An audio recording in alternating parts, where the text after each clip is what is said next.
Bonjour et bienvenue sur France Info. Avec les élections européennes, nous nous posons la question, mais que fait l'Europe aujourd'hui? Que fait l'Europe face au dumping social de l'ex-Europe de l'Est?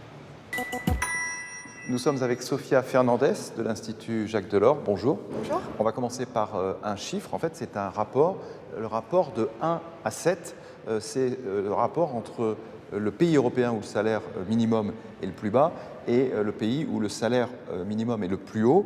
Au Luxembourg, le salaire minimum mensuel est de 2071 € par mois, alors qu'en Bulgarie, il n'est que de 286 € seulement. Alors avec une telle différence de salaire, 1 à 7, comment est-ce qu'il n'y a pas un risque d'harmonisation, certes, mais d'harmonisation vers le bas?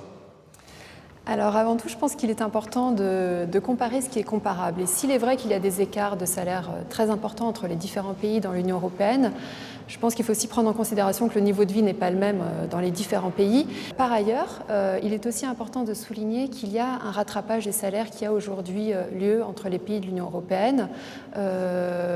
Pour donner un chiffre, le salaire minimum en Bulgarie et en Roumanie a augmenté en moyenne d'environ 10% par an. Alors ça marche si le salarié bulgare ou roumain ou polonais, on a beaucoup parlé des plombiers polonais il y a quelques années, restent chez eux.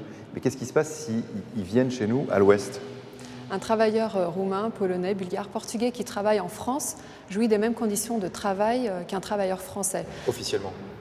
Oui, donc bien sûr, après, il peut y avoir des situations d'abus et de fraude, et on sait qu'aujourd'hui, il y en a. Ce sont des situations illégales, ce sont des situations d'abus et de fraude contre lesquelles il faut lutter, mais les règles européennes et nationales ne prévoient en aucun cas des conditions de travail différentes dans un même pays. C'est le cas aussi pour les travailleurs détachés. Un travailleur détaché doit gagner au minimum le salaire minimum du pays dans lequel il travaille et aussi la même durée du travail hebdomadaire. Donc ce que vous nous dites, c'est qu'il y a encore des abus, ce qui choque d'ailleurs beaucoup de nos concitoyens parce qu'ils les voient, mais les choses sont sur la bonne voie, si on peut dire?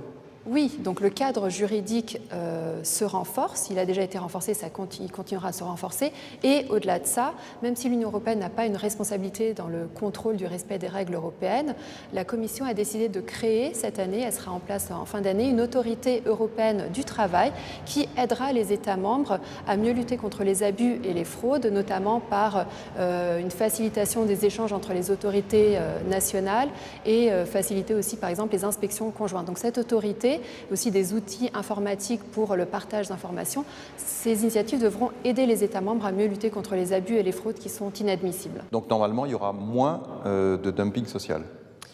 Oui, les règles européennes doivent être respectées et si elles le sont, si on arrive à venir effectivement à bout des abus et des fraudes qui existent aujourd'hui, il y aura moins de dumping social au sein de l'Union européenne. Sofia Fernandez, merci beaucoup. C'était « Mais que fait l'Europe ?»